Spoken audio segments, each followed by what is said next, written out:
everybody? This is your host, Huge Pop, the Huge Pop Wrestling Podcast. And with us again after a little bit of a hiatus is Nikki D. And down below is my homeboy, Rico. How you guys doing tonight? Good, man. How you doing? Doing well. Thank you guys for coming on the show tonight. It's awesome to see you guys. Every time we get a chance to talk wrestling with you, too, it's amazing. Well, I got to ask, no, Mr. Cornette tonight? No, Cody Cornette. He has to get his sleep or something. He has to do his, I don't know, excuses, right? Cody, you're killing me. I know. Reek. It's because you keep bullying him. Leave him alone. So we were talking about how real wrestling is and how stuff, and I was rather shocked, I guess, to hear two stories that Henry Godwin shared with us on the podcast on Friday. One was the bucket, the slot bucket that was poured on Sonny. Mm-hmm. And the other one was the hog farm or hog pen match with Triple H. So it wasn't like it was brought to fruition or whatever that word is that I want to use, that the bucket, he said he went to catering like he always does. He's in the back. They give him all this food, lettuce, potatoes, rice, meat, whatever. Yeah. He had his bucket. He had his dinner. He took the scraps from his dinner, scraped it in the bucket. And he said when he left, because he had to leave the catering to go to some other port to get ready to do his match. Mm-hmm. And he left when there was this much slop in the bucket. He said, I came back 2 hours later, getting ready for my match, and they said, you're taking this bucket out to you, and here's the plan. It's going to be dumped on Sonny. Period. Really? He said the bucket I left was this deep. When I got back, it was full to the rim. And, of course, he goes, the question you guys are going to ask is, did Jim Cornette, when he was saying on his show, was he accurate? And he goes, yes, he was. He goes, I'm just going to say this. 26 DNAs were in that bucket. Oh, man. He didn't say what it was in the bucket. He said there was 26 DNAs were in the bucket. I never, ever heard that before. Wow. I never heard that before. But, oh, my gosh, dude. Oh, my gosh. But she was like, I think she worked and trained with Cornette. Yes. And she was very, obviously, all the stuff with Chris Candido and everything, but she was always like one of the boys. Yep. They would rib her like, well, she could take that crap. She could take it. So, I never heard that before. Oh, my gosh. No, that's wow. And so the hog farm, the hog match with Triple H. He says this thing was, they built a makeshift hog pen out of 2x4s and wire and whatever. Uh-huh. He said, and during the match, he goes, I threw Trip against the barrier and he got a gouge in the back of his back, like about that big. Ooh. And he goes, and now you're going to ask me what was in that pen. I said, well, yeah, was it just, obviously on TV, it must have been just sawdust and water and mud. He goes, no. He goes, you see that those hogs were in that pen during the whole event, and when we came in, they were escorted out. He goes, yeah. He goes, everything that you see a hog do in a hog pen was in that pen. Oh my gosh. And I said, you wrestled in that? He goes, 100%. Oh.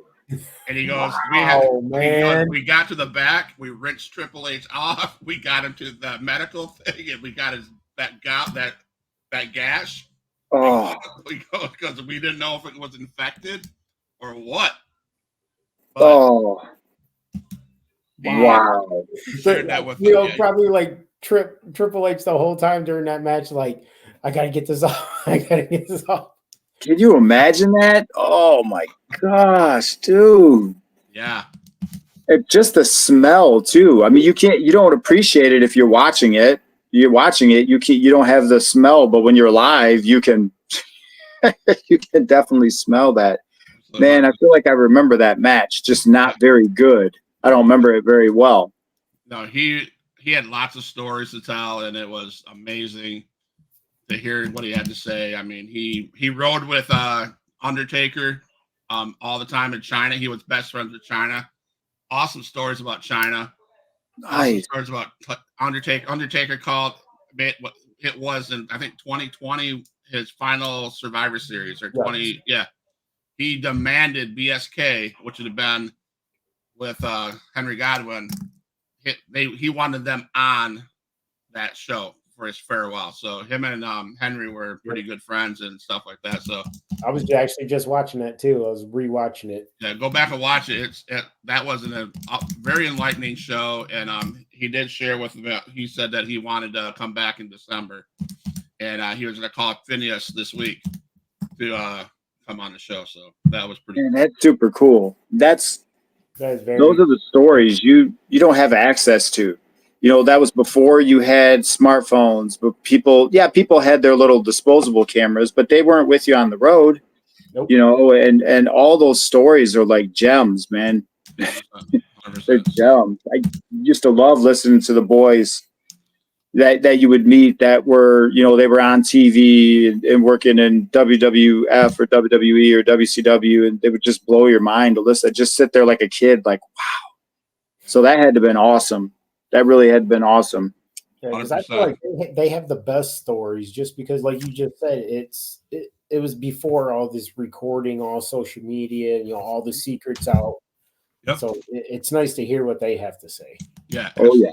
Absolutely. Oh yeah. So the cat. So there's an elephant in the room. Nikki D wasn't on the show last week because of dance recitals and stuff with his wife, etc. So he missed the question, and he's upset about Rico's answer. So I'm just going to get this out of the way before we go down Raw. Yeah. Nikki D, the topic of the conversation was, give me your 2 top worst gimmicks in WWF history, according to you. Okay. Easy. Number 1 that comes to my mind is the gobbledygooker. I can't believe nobody brought up the gobbledygooker. No, I got you there. Okay. The gobbledygooker was like all this buildup around this egg at that Survivor Series, and it hatched, and then the gobbledygooker came out, and it actually was a gimmick. Like, there was a person who came out and wrestled a couple times. It was so bad. It was so bad. Like, it faded after that. You got to say 2 of them. That's my top. And this is just WWF, WWE. No, it could be anything, all time. Anything you want. Then the other one, I would agree. Well, I don't know if this is one of Cody's or not, but I heard him say it. I would agree with him. Shockmaster was god awful. God awful. Even if my guy, and he's cool, like that was Tugboat, and all that, but even if he wouldn't have tripped when he made the entrance, come on. The speakers that were talking, that was his voice. And, right. It was like coming from the speakers, and he was wearing a bedazzled star or stormtrooper helmet. That was the stupidest idea. Oh my gosh, dude, the stupidest idea. And I'm talking, there are some bad, like, Duke the Dumpster Josie was kind of, I like Duke, but the gimmick, come on, the gimmick was like whatever. And as much as people like Bob Holly, remember he was Sparky Plug, Bob Holly when he started, and that was like, that was so better than the Repo Man. Huh? That was better than the Repo Man. No, it's not. What was better than the Repo Man? Sparky Plug? Yep. You're out of your mind, dude. No. Could not say the Repo Man.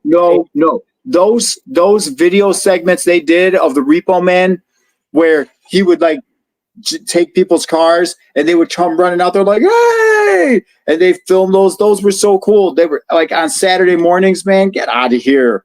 There was nothing cool about Sparky Plug. Nothing. He pulled up in a race car with his mullet. Yeah, no, dude, there's no way. Even Duke the Dumpster Drosy had cooler, what do they call those things? Those little video things, vignettes or whatever. He had cooler ones. Like, no, Repo Man, you leave Repo Man alone, dude. That was upsetting. That was almost as upsetting as when Huge Pop said Red Rooster. Because Red Rooster was horrible, not dude. a bad gimmick. It was all right. It was He even had the chicken wing as his finishing move, man. Come on, it worked. I hated the Brooklyn Brawler, too. That was the dumbest thing I ever Brooklyn watched. Brawler was not. No, Brooklyn Brawler was cool. Brooklyn Brawler was cool. That was a cool gimmick. That was a cool gimmick. All right, well, let you think so. So I want to ask you guys, what is your favorite, I guess, botch movement? But we're just going to say the trips, where somebody trips, but they don't get hurt. They get up and kind of try to play it off. What's your favorite one?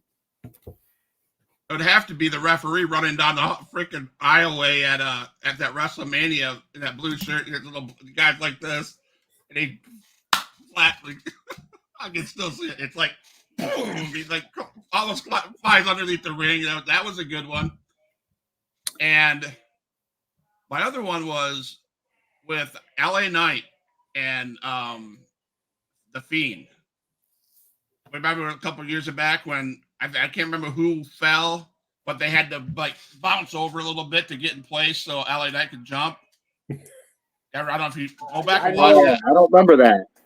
Go back and watch that. Yeah. Okay, I don't remember that. Your question is botched, like a botched moment that worked out? Where it's just like I really meant to say where somebody tripped. Like, say they're trying to do something, they tripped, or like Huge Pop just described, like a little botch. They kind of messed up and had to scooch over. And would you say that all I think about is Titus O'Neil tripping when he was running the ring and going underneath the ring. Yeah. And I would have put that out of my mind because I love Titus O'Neil, but Corey Graves lost it.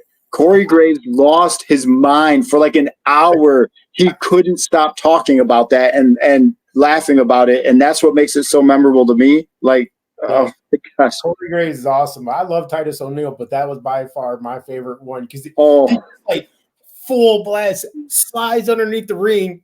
Yep. It's back up.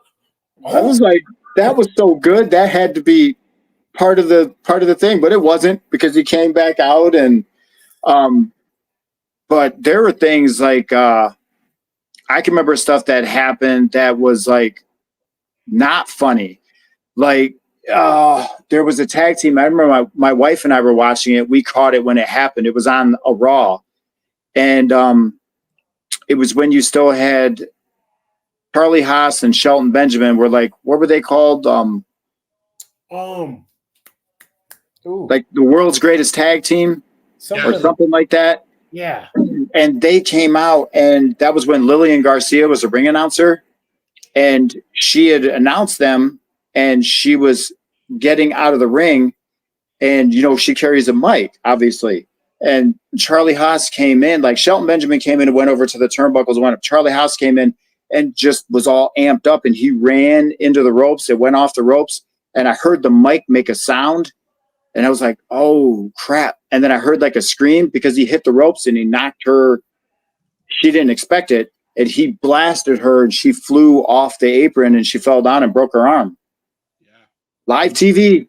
My brother sent me this about 3 weeks ago. I'll play it in October 10th when we have Samu on the show. It's all about botched. Watch this in its entirety. Oh, I forgot about that. All about botched. Oh, that was like trying to. I'm done with life. Almost, just get rid of yourself. Holy crap, man! All about botched. Oh my gosh, man! And was that the Steiners that were in there? Yes. Yeah. Okay. They did. I mean, I know kayfabe and all that stuff, but I've seen people get hung up in the rope, and like Mick Foley has been hung up in the rope, and his opponent runs over there to get him out. Right. I watched Triple H do that once, and then Mick Foley was like, he intentionally did it, but to Triple H, he was like, he's dying, dude. I got to get over there and get him free. I don't think the Steiners moved. They just stood there. They're like, whatever, dude, that's on you. Oh my gosh, man, that was out of this one. So he was just stuck there too. Oh my gosh. Oh. Yeah, so those are the questions of the week. Worst gimmicks. We'll have another question of the week next week. I'll come up with something else. But last night was Monday Night Raw. I thought it was a good show. I didn't think there was a horrible show, in my opinion. There were some great moments. So we can go ahead and talk about everybody. What's everybody's opinion? Did everybody like the show in whole? Well, I just want to touch on what we've been talking about, and it's happening, but it's happening for a reason. Is the world champion is not getting a lot of publicity like the groups are. You look at like oh my goodness, the Judgment Day. It's like overpowering on Monday Night Raw now. Mm-hmm. They're kind of like really just taking over.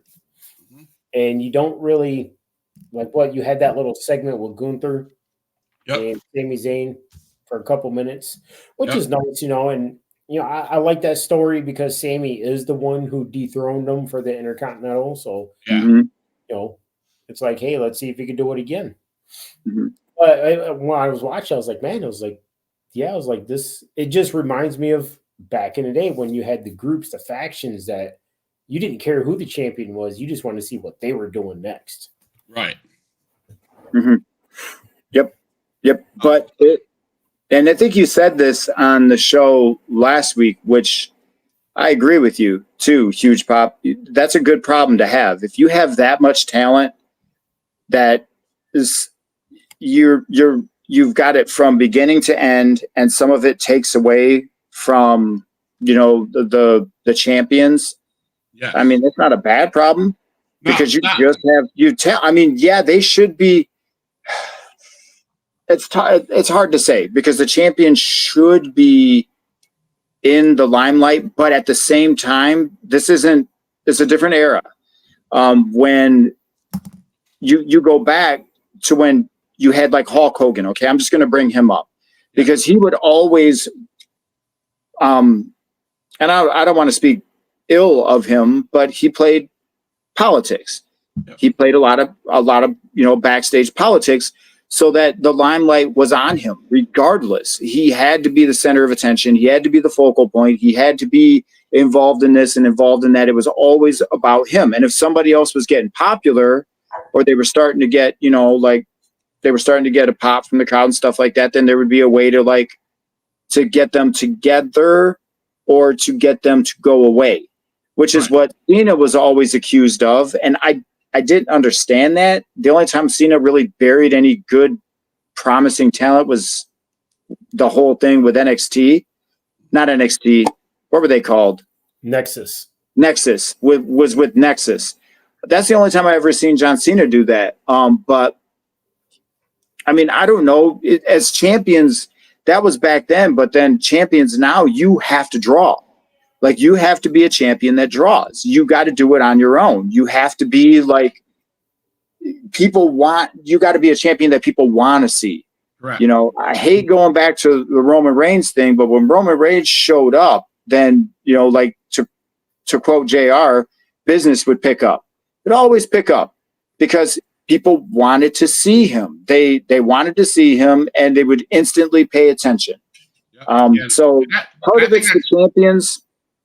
And I think it's going on in Monday Night Raw as well. I mean, Gunther should be getting all the attention with all the good storylines. I'm not saying that Sami Zayn and Gunther is a bad storyline. I'm not saying that at all. But you said it right. They were getting overshadowed by the Judgment Day. Liv Morgan and Dom and Rhea and Damian and all that. The Wyatt Six. Everybody's talking about the code again. Everybody's talking about what happened with Wyatt Six from Monday Night Raw. No one's talking much about Sami Zayn and Gunther in the in the thing, they had an in the ring moment where Zidwig or whatever the guy's name is Ludwig. Ludwig, or he was trying to cause, or what, Yeah. or Sammy was trying to cause problems between him and Gunther. But you know who is, and I don't know, I'm not saying that the Intercontinental Championship is less than or better than Gunther's title, but the hot title match, or title storyline is going on is between Braun Breaker and Jey Uso. They tore that show up the last 2 weeks. I agree. You're giving your Intercontinental Champion more hype and a better storyline than you are your world title champion. And I think that's stupid. Well, can I just interject? My personal opinion, this is just my personal opinion. So I don't disagree with you, but I think it's the people involved. We've seen Gunther and Sammy, and it was cool, but we've seen it. Yeah. And Jay and Braun Breaker is different. It's fresh, it's new, and Jey Uso has just been lethal with his promos. Just lethal. And those two have been giving it to each other. Like it is like legit. And they are like generational superstars. So they talk about their parents and oh my gosh, like it's hard not to get invested in that. You're like, gosh, dang, this is like, I think again, it goes back to the people who are involved, who the champions are. And those two are making it like can't miss TV, like you want to watch it. And I love Gunther. Love Gunther. But yeah, Jey Uso and Braun, I've been loving their feud. Loving their feud. You know, and everybody's just dying for Jey to finally get that singles title, so it just makes it that much more amped up. Yeah, yeah. When he said to see if this is as short as your NFL career, I was like, oh. Yeah, I was like, damn, that was. I thought he was going to hit him. I was like, dude, the way he turned around and looked at him was like, I was like, dude, he might have touched a nerve, but I was like, gosh, dang, man. Yeah, he's been brutal, dude. He's been brutal. But Braun Breaker he threw it right back at him. He's like, I didn't need my dad. I didn't need my name. Breaker told him, suggested he's the number one contender. And then he says to Jey, you are nothing without your family. He did give it right back to him. Yeah, he did. And then go ahead. Oh, sorry. I was just going to say, Jey said something along the lines of, we've been doing this and whatever, and you've been here for 6 months, and I've been doing this for I don't know how many years, winning titles while you were still in diapers. Yeah. 14 years. I didn't realize he was there for 14 years. Oh, he's been around. Remember, gosh, it's weird when they say that too. You think, oh my gosh, they have. He used to come out.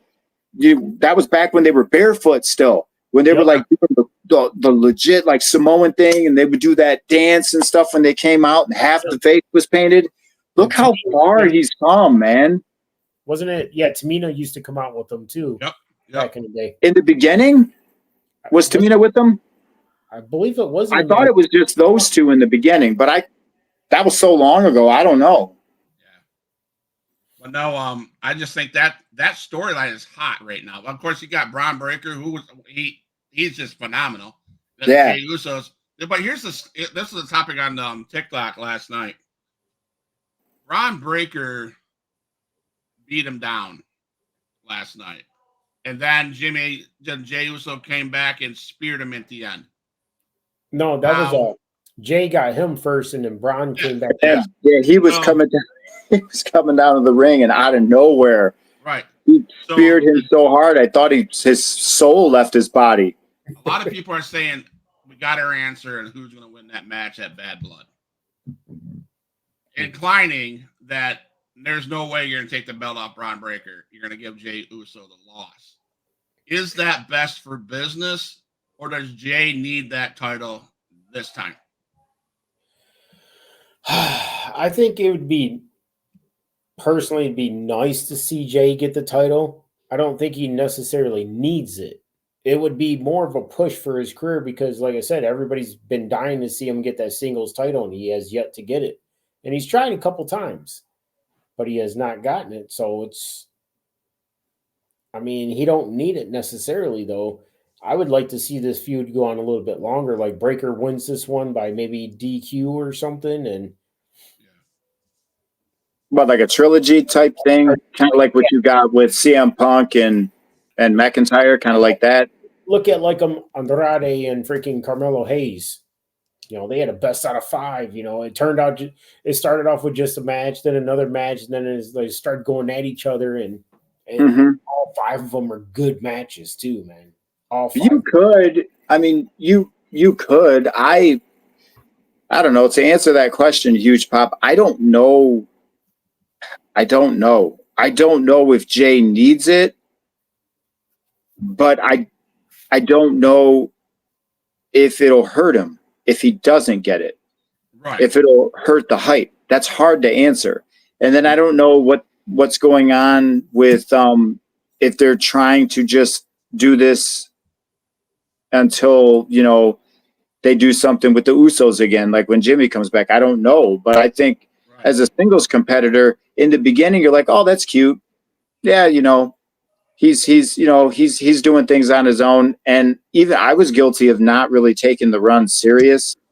And when he had that whole thing, when he was like big match Jay, and then he started getting matches and he fought Roman all that whole time. I was like, gosh dang, he's like good.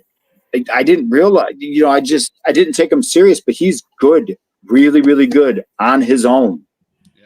So I don't know. But then on the flip side, what happens to Braun Breaker?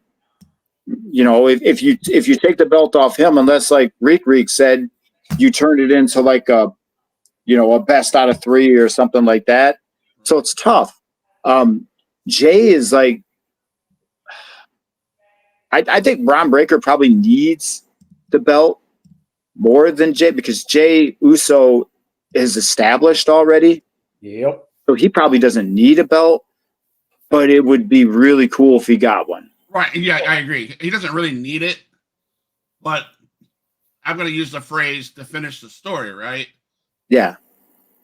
When you need to give him the belts at some point because you called him main event Jay for so long, now that you started to give him that profound, that it's a great singles title holder.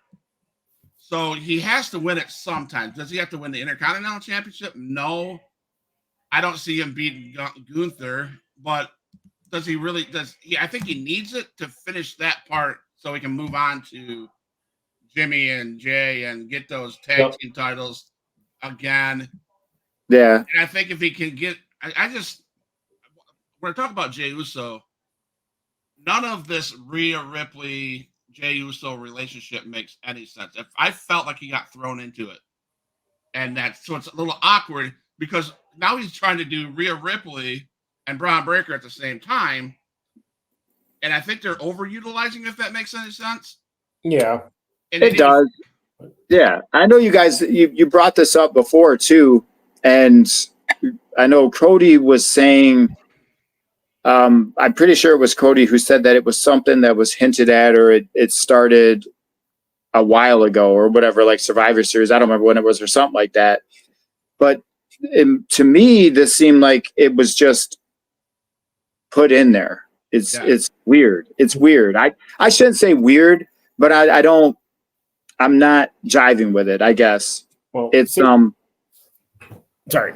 I just wanted to say because I'm going to forget it. Both of you guys touched on this, what I was thinking. Follow me down this rabbit hole real quick. Yeah. Mm-hmm. We're talking about Usos. We're talking about Bloodline possibly coming back. And the reason why I brought up possibly a trilogy with these two is on the third one, you have, here comes Steiner's, or at least that coming to help him out, and then Jimmy comes out, kind of saving. And there's one more interruption. Then Roman comes out. So now you have Roman and Jimmy helping him. He wins the title. That helps them get back together to go take over the Bloodline. That would work. Wow. Sorry, my head just started rolling there. And I can't, yeah, you can't say that wouldn't happen. I would like to disagree with you, but Roman is like, he's like a wild card, kind of. You don't know. I mean, from the very first time he came back and he got in the ring, I was like, well, he lost his title. You know, he lost to Cody. That's who he's going to pop. And he didn't. Like, I figured he would hit them both, but he didn't. He just hit Solo and then hit him again. You know, and he didn't do anything to Cody. And it's like, okay, so he could potentially. That was last Friday. That was a wild interaction. When he called in the werewolf, I was like, yes. Solo pulls him out. It's like, oh man, come on, I want to see that. We're talking about the bloodline. I know. So has anybody heard this rumor? Erica Estrada. It used to be one of the Samoans' managers. I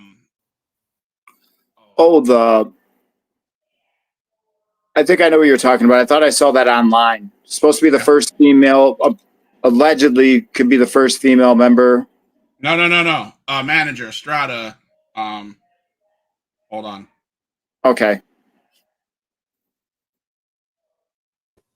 It is. Did I freeze up or did you guys? No, I'm good. Armando Alejandro Estrada. Yes. Know what I'm talking about, right? Yep. There's rumors that he did sign a Legends contract. There's rumors he's going to be Solo's or Jacob Fatu wise man. I don't know who this is that you're talking about. You look him up. As soon as you see his picture, you'll be like, oh. What is he? Where is he at right now? Shoot, where is he at right now? Yeah, what has he been on before? I guess. I'll give you a picture of him. Okay, because I would feel really dumb if I'm like, oh, that guy. You're gonna feel real dumb. Let me see. But no, I was just, while you're getting that going, I was like, you know what? That would be a great storyline. For one, Jay getting the title, you know, not just getting it in one try, but actually, you know, working hard and getting it. But for two, like the bloodline coming back together and assisting him, that would just be freaking awesome. Right. Yeah. Wonder how long or how you have to do that right. Yes. I mean, that's got to be done just right. You know, you had a while when DX wasn't together, and remember all the crap between Shawn and Hunter, and Triple H was with kind of loosely with Vince McMahon at that point in time, and Vince was having him do stuff that he wasn't comfortable doing. Like he told him he wanted to hit Shawn with the sledgehammer and all that crap, and that whole thing with the Spirit Squad, that was perfect. Yes. When that comeback was perfect. See this coming? Yeah. I was like, wait a minute. Yep. Because he wanted him to move, and that whole thing when they were jumping him, you know, after Shawn was like injured or out or whatever, and he came back, it was perfect. They hit a home run with that, so good that they were able to ride that wave until. I think they rode that until, well, DX never really, really broke up. But that's when Shawn became obsessed with beating Cena. So obsessed that he cost him and Triple H the tag team titles because he just was like up here. He was obsessed with beating Cena. And they had that match in Detroit at that WrestleMania. So it was just, okay. The guy in the hat. Oh, yeah. Okay. Oh, where the heck do I know him from? What? I guess there's rumors that he might come in and be the wise man of somebody. Who did he manage? Who did he manage? Now that's going to kill me. He looks very familiar, like he managed somebody before, and I just can't think of it. Who did he manage? But yeah, they've got to do that right, and it would have to be something cool, like Reek, what you brought up. But I think you have a reunion of the original bloodline. You got to do it right. It's got to hit. He managed Umaga. There you go. Umaga. There you go. I was like, I know. There's nothing. He fits right into that bloodline storyline. So I mean, that'd be a great choice if you had to give Solo a wise man per se. That would probably be a good get. Absolutely. That would make that bloodline story even that much better, right? Yeah, yeah. And I love it's like the generational talent that, they keep bringing in. They're related in one way or another, all the island boys. And it's cool. It's like, holy cow, this person's related to so-and-so and this person's related to so-and-so. And it's just, yeah, it's cool. It's nice. Mm-hmm. And they're all good. They're all savage. Yep. They can all work. Yeah. They can all work. Jacob Fatu is a freaking unbelievably incredible work. That dude blows my mind how good he is. He's a beast. He shouldn't be that good. That young. I swear that I just watch him. To me, he looks like somebody who's been doing this for 30 years. Yeah. He knows what faces to make. He knows how to play the crowd. He knows it's like the dude can't miss. He can't miss. He's that good, man. He's that good. I thought for sure. I'm with Rico. I wish Solo wouldn't have pulled him out when he did that. He went getting ready to go, and I'm like, no, don't stop. I want to see this. But so bad. There's that build up again. Yep. To where now you're like, okay. And we're talking about that, and guess what? No one cares about Sami Zayn ranting with Gunther. Really didn't. I mean, that was not a memory that whatever. But I tell you, I mean, even more of a memory than the Sami Zayn and the Gunther moment was Bianca Belair and Io Sky. If you haven't watched that match, go watch that match. Yep. Because that probably was the match of the night. Mm-hmm. Oh my God. I mean, I'm a Bianca Belair basher, right? Because you guys have heard me say it. Dude, when she had Io Sky on her shoulders and she walked up their son of a bitch's stairs and brought her into the ring and didn't break a sweat of one, that girl can go. That was impressive. Yeah, I have to watch that. I've heard a lot about it. It was good. It was good, man. Yeah, and they're both amazing. They're both amazing. You're talking about how like nobody's really paid attention to Gunther's belt. It's like, I'm more interested in the U.S. title defense. LA Knight against Andrade more than I am for Gunther because the way they built it up. Yes. You had Carmelo and Andrade going at it, best out of 5, and now he's going against LA Knight. Absolutely. Absolutely. It was just a very good build-up. And LA Knight's going to lose that belt. I'm okay with that. Yeah. And I think they had something with him. I really think they had something with him, but it was just not the right time. No. They had something with him. His hype was like at like a fever pitch. Right. But it was at the wrong time. It was just at the wrong time. That was when Roman was on top, and Roman was the hottest ticket. Technically, is still the hottest ticket. That's like having Dan Marino went to one Super Bowl, Hall of Fame quarterback, unbelievably talented, stupid, incredible leader, but he was there at the wrong time. Across the field was Joe Montana. Mm-hmm. So it was like, and that's how I feel it was with LA Knight. It was like just the timing wasn't there. And I almost feel like he's kind of fizzled out, which is sad because I like him. He kind of reminds me of the Attitude Era. He talks and he has that swagger like the Attitude Era. But I just feel like that his hype was at like a fever pitch. when he was in that whole thing, like when they had that whole storyline when he was trying to go after the title and everything, and he just everything else that surrounded that, everybody was like LA Knight, they were popping for him, and now it's not as high. Not that he sucks or anything. I just think that's why I feel like he might lose the belt. Yeah, and I'd be okay with that. I think Andrade, that's who he's going against, right? He's hot, man. This guy can go. And I love that guy, man. He's freaking awesome. You're right. LA Knight was hyped, right? Everybody wanted to say LA Knight. Yeah. The same thing. And I hate to say this because no one likes it when I say this. That's what's going to happen to Joe Hendry. He is another song hype guy that comes out to that stupid song, say his name, and he appears, and they clap, and then boom, he turns around. Yeah. How freaking dumb is that? I hate it. I can't stand it. I'll catch heat for that. I think that is their most ridiculous. You know what? But you got to look at it like this, man. You may not like it, but I'm pretty sure his bank account likes it because everyone else does. I'm pretty sure that's a ringtone on my phone. Okay, I mean, I'm just saying. Yeah.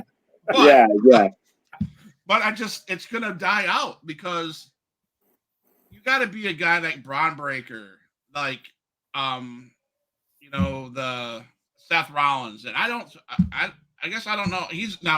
Joe Hendry's amazing at worker. Don't get me wrong. So is LA Knight. They could both work. Look what happened to Logan Paul. He's non-existent anymore because he got beat. That's what's going to happen, unfortunately, to LA Knight. If he gets beat, it's going to be LA Knight in the mid card, I think. Yeah. I don't know if Logan Paul's not existent though.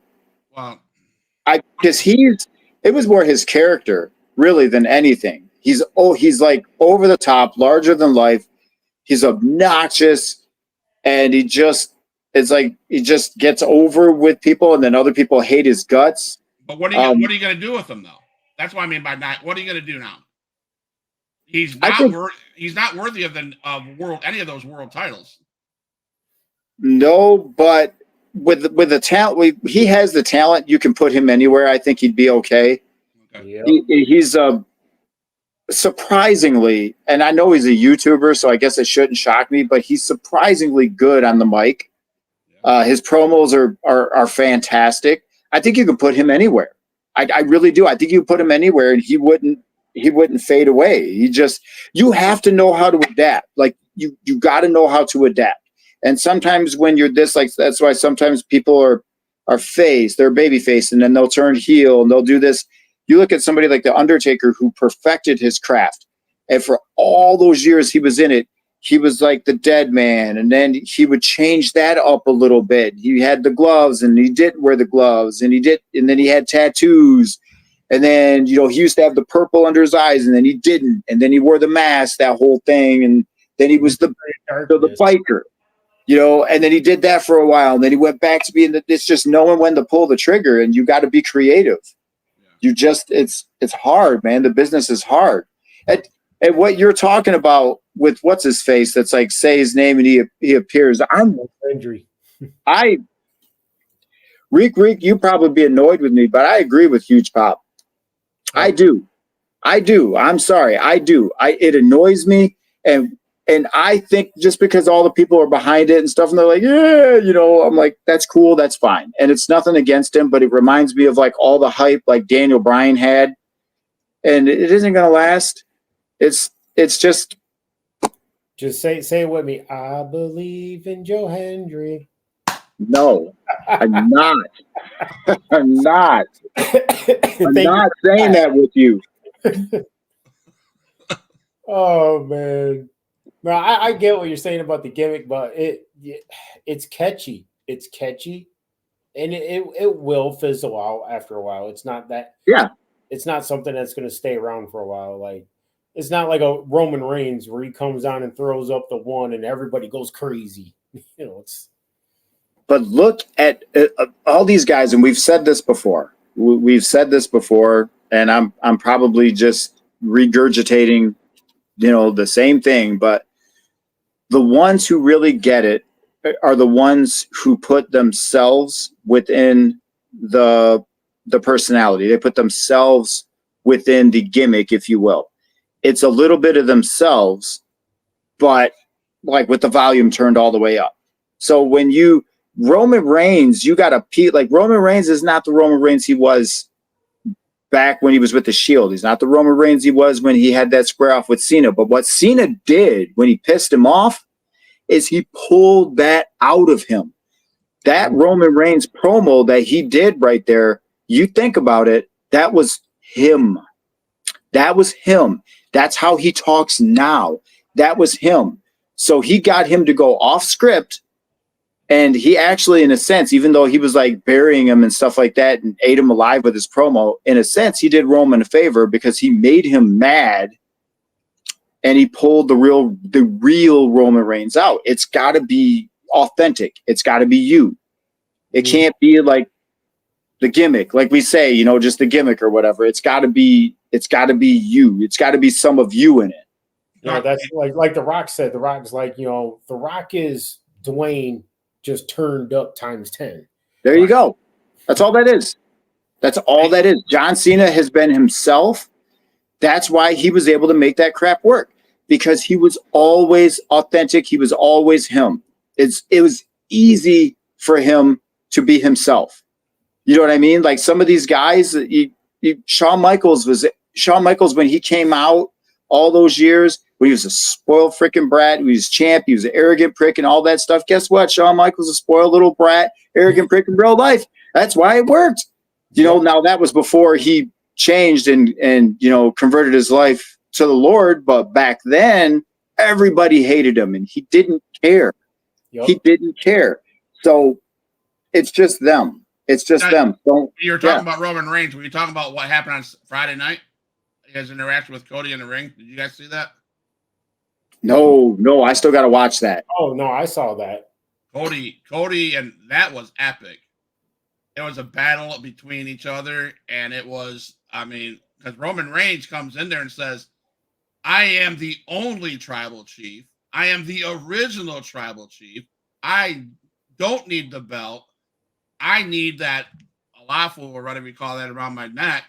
Mm-hmm. And then he told Solo, he goes, that doesn't matter anymore. But then Cody Rhodes gets in there and says, this is the problem with it, Roman, is that you haven't had this since WrestleMania.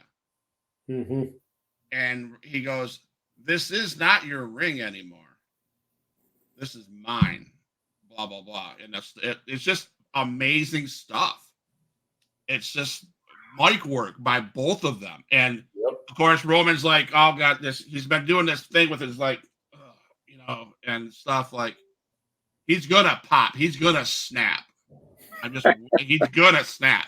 It's not going to be nice. So, oh my gosh. I can't believe Cody said that to him. But, you know, I just got to say, we're talking about, I love how he comes into the cage, shuts the cage, knowing that it's 3-on-1, and says, let's go. Like that was just. He looked at Jacob. No, he looked at Solo and the two boys and said, let's go. Let's do it. Yep. Yeah, he ain't no punk, man. No. He ain't no punk. Now, another thing I want to talk about is, did anybody catch, we're finally going to get, I hope, the New Day breaking up. Oh, yeah, I saw that. You see that last night? Oh, my God. Oh, I missed that. They're going to. Oh, absolutely. Well, because like Woods, or not Woods, but freaking Kofi, you know, was like messing around outside, beating on someone, and then or Xavier had somebody pinned. I can't remember who he had pinned, but ref was outside with Kofi, not paying attention. So it was Finn. I think he had, or no, JD. He had JD pinned. Yeah. But so they end up turning around, beating him down in the ring, and Woods gets pinned and stuff. So he starts going off on Kofi, like, man, we had this. Well, once again, you had to go out there and cause a distraction. So Woods' his line that everybody heard, I'm tired of this. Something's got to change, man. So then it went to commercial and backstage, and you see Kofi Kingston partying with LWO, and Woods is like, "What in the hell are you doing?" Mm-hmm. And you could just sense. I thought for sure that's where we're going to see the beat down, but they lit that fire. And again, that segment, I remember that segment more than I do the Gunther, and it sucks because I want to love my champion. I want to see the storylines be huge around the champion, but like you said in the beginning, Nikki D, it just hasn't been, and I don't get it. Yep. Well, you got too many good players, man, and unfortunately, champion, like if they're not, I'm not saying it because I like the guy so much, but when Roman was champion, you paid attention to what he was doing, not just because of the bloodline, but because he drew you to him. Yep. Right. Gunther's great, fabulous, but he doesn't bring that draw like Roman did. You know, like Cody. Cody's great, but he doesn't bring that like Roman did. Which is interesting if you think about, because Cody has been around longer maybe than Roman. Yeah. In the business. But he had to leave, you know, to really find out like who he was.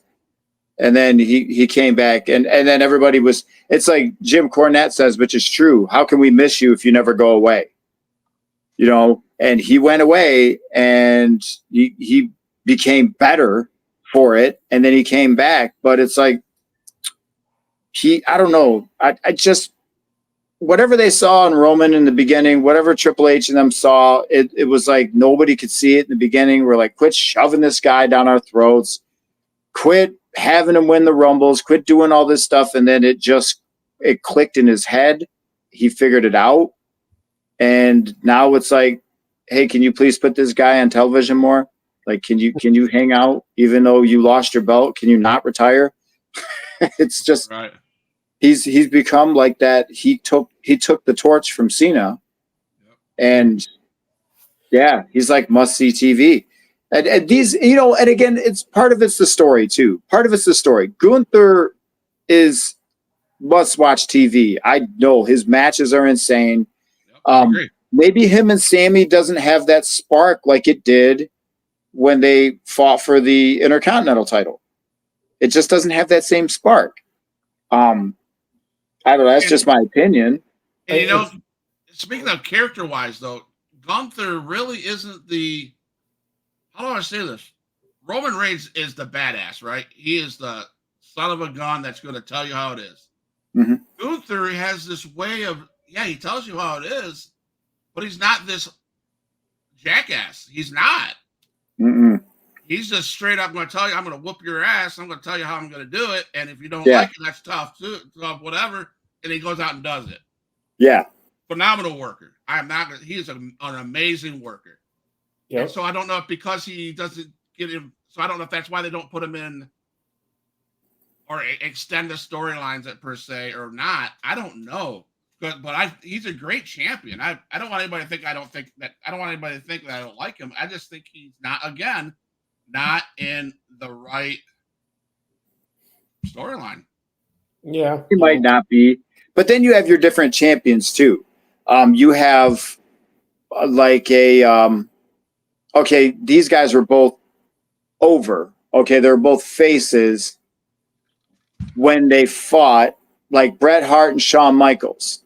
But they were on two completely sides of the spectrum. Bret Hart was more of that, I'm not going to sit here and cut like a 20-minute promo on you. I'm just going to tell you how I'm going to beat you, and then I'm going to get in the ring and I'm going to do it. Very technical, amazingly technically sound, and gifted in the ring. He was kind of like that. So you have that kind of champion in a sense in Gunther. And then, you know, you have the other type of champ, which was Roman, which was, you know, now he's not the champ. But like even Cody cuts his promos and stuff like that, and he does really well. Gunther's not a pro. He might talk a little bit, but he's not that promo guy. He's more of the in the ring action kind of guy. Yep. 100%. And sometimes sometimes you need both. Sometimes you need both. It's funny when you mentioned that, Roman took the torch from Cena, because I very, very freshly remember Cena saying, "I'm still here because you can't do your job." Perfect example of that. When Cena came back and challenged him after he beat, I don't remember what pay-per-view that was, but he won the match, and then Cena came out and everybody was shocked, and I popped It was so on my couch. I was like, what? Holy crap. And that whole thing right there, you could tell. Even when Cena came out, was he called him out so that they could have a face-to-face in the ring, and Roman made him wait and wait and wait and wait and wait. That was Roman, the Roman we have now. The first time they went at it, he hadn't arrived yet. He wasn't there. And then when they were at it, I was like, oh my gosh. And then to see them in their match when they fought again, I was like, yeah, Cena's not anymore. Not he just looked inferior. He looked inferior to the guy that was beating the crap out of him and beat him. That was the goal. Was to well, sure, but it took a while. Yeah, it took a while to get there. So when he fought him that time, he was doing his job. Yeah, and that's the thing is sometimes people gotta find their own. They got to find their own niche. They got to find their own path. They got to find what works for them, their own way of talking, their own whatever it is. Whatever it is, you got to be creative, but then you have to be authentic. So, it took him a minute, but I think we need to talk about Punk's promo. If you haven't seen that, watch it. That was solid. That was and what we were just talking about, being real. That was being real. He comes down to the ring and he says, my wife, my family has told me I don't do it. And then he's talking about why he shouldn't do it, right? And then he goes, but let me tell you why I'm going to do it. And he just went into, he made statements like this. He goes, I'm going to make you bleed. I promise you, you're going to have to kill me. Because his family, Punk's family said, this match is going to kill you. And he's like, no, it's not going to kill me. But to win it, you're going to have to kill me. Or something like that. It was just so personal. So I've had a great career. And if this is the end, so be it. So Punk's ready to just lay it on hell. I'm taking you with me. Yeah, if we're going to go to hell, I'm taking you with me. Then he goes, classic, he goes, I'll see you in hell. And then I was like, oh my God, and again, it's the storyline. It's the intensity of the storyline, right? But it's also the players in the story. It is. Yep. You have two badasses, two high, and I'm not saying Sami Zayn's not a big story man, but he's not a Drew McIntyre and he's not a CM Punk. Nope. Nowhere close. Nope. I love Sammy, but you're right. You're right. And that's what happens. And I'm not Jim Rome. And my wife says I'm not Jim Rome. I have takes that suck. So anyway. Punk's always been a good promo. I think back to even when he was younger, he's always been a good promo, and he always kind of breaks that fourth wall to a day. He'll hit somebody personal. Yep. It's good, man. It's good. I think after this is over, I just have a feeling he's going to be done. What else? What more does he need? He doesn't need to do anything else. No, he's going to be done. Yeah, because I don't think you got to think actually, he's around my age because I worked some of the shows that he was on back before anybody even knew him. So we're probably around the same age. So he might be maybe a little older than me, and the body can only take so much. So, yeah. I think he's still got a little bit in him. He might, but he just has to be careful. He's got to be careful because it really does wear on you. It's like getting in a car wreck every day. You're an asshole. I'm sorry. What did you do? What'd you do? You can't see it. Oh, Good. See yeah, I if we can can't. get it up on the screen. Oh my god. You're an asshole. I can't stand you right now. What did you send him? A picture of Baron Corbin or something? Oh, that would have worse. been better. That would've Worse. been better. Worse. It's Joe Hendry. Oh gosh. It's a picture of him. It says, "I believe in Joe Hendry," and he turns around. That is the dumbest. I can't stand him. Sorry. Sorry. So, There. breaking news. I don't know if you guys seen this. Starting, I think, I just read it. WWE's iconic Saturday night's main event returns to NBC on December 14th in prime time. Really? I did. I did not hear about that one. I did. I saw it on YouTube. There was a little thing that came through on YouTube, and I was hesitant because I didn't know if it was legitimate. Yeah. Wow. Saturday night's main event. You know, they tried to bring that back, I thought. And I guess it was just how they did it. It didn't work. Not the shotgun Saturday night that was whatever. That was like Sunday Night Heat, where it was just whatever. I thought they tried to do it and it didn't work before, but gosh, Saturday night's main event, I have tons of memories watching that. You know, the way I see it, if you cut down, like they're talking about cutting down Raw to 2 hours, you know, and you do Yeah, I heard that on your show last week. you do that, you know, and having the Saturday night main event, you know, that gives other wrestlers time who didn't get to wrestle on the show, you know, gives them a chance to go out there, you know, get on TV, whatever. And that's why I liked when you had a couple, you know, you had Monday Night Raw, SmackDown, and then, you know, even when Sunday Night Heat was back up and running, because it gives them other wrestlers a chance. Yeah. But now you'll have to, and I think one thing, I believe it was Cody that mentioned, it's possible that SmackDown's going to go to 3 hours. Yeah. And I always thought 2 hours was perfect for a wrestling show. It was just long enough for, you know, you to get everything in there without having long promos or any of that stuff. 2 hours is like really, really good. 3 hours is, I don't know. I don't know. I mean, I guess SmackDown's more intriguing, it keeps you, man, I want to see next week and see what's going on because it's only 2 hours and it keeps you wondering what's happening next week.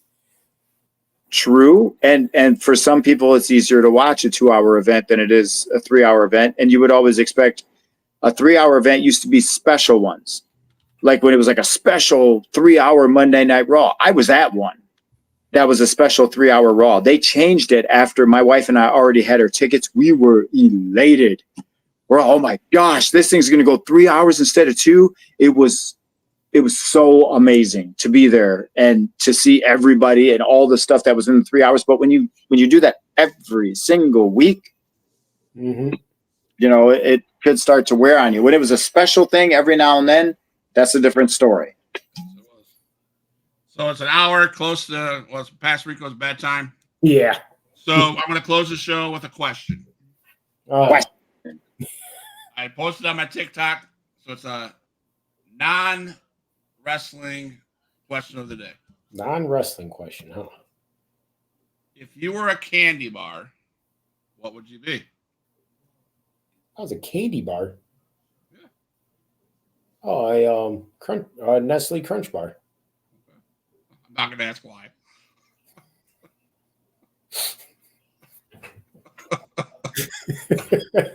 Come on. Go ahead.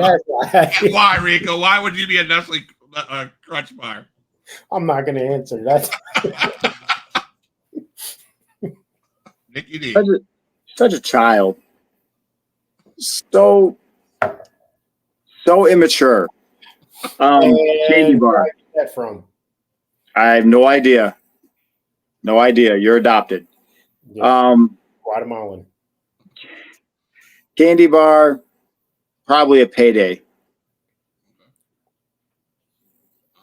Be a payday. Let me see. Candy bar.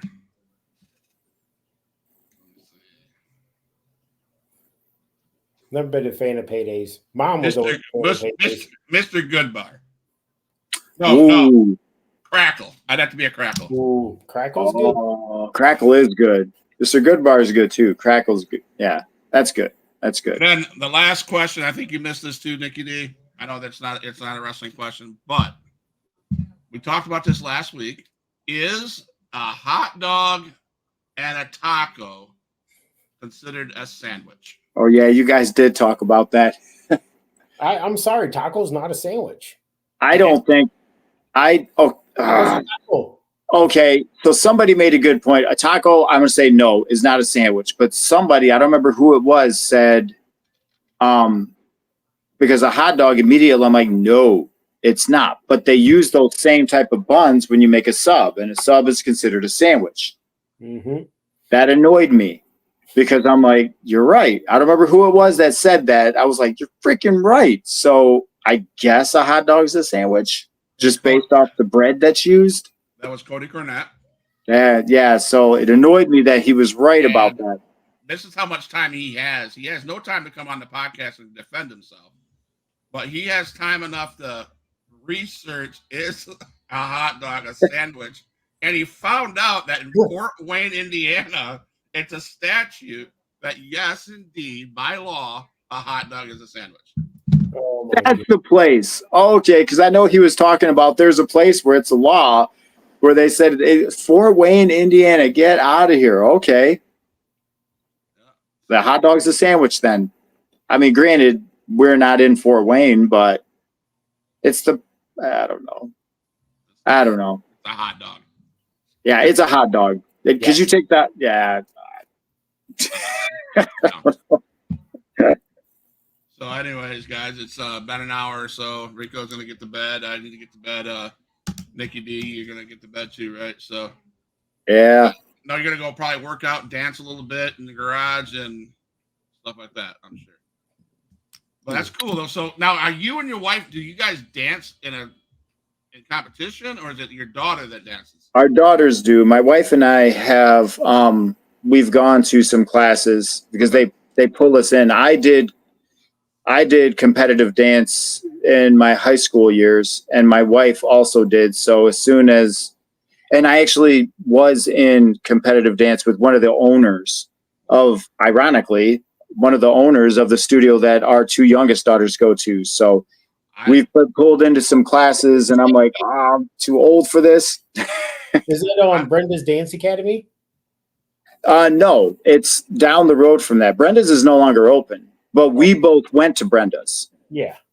Yeah, it is Brooke. Brooke and I both went to Brenda's. So it's I can tell you what. I watched that stuff on TikTok, the dancing. Unbelievable. You guys do shit that I'd fall flat on my face and stumble over myself, and that stuff is incredible. So, but yeah, dancing is it's a lot harder than people think.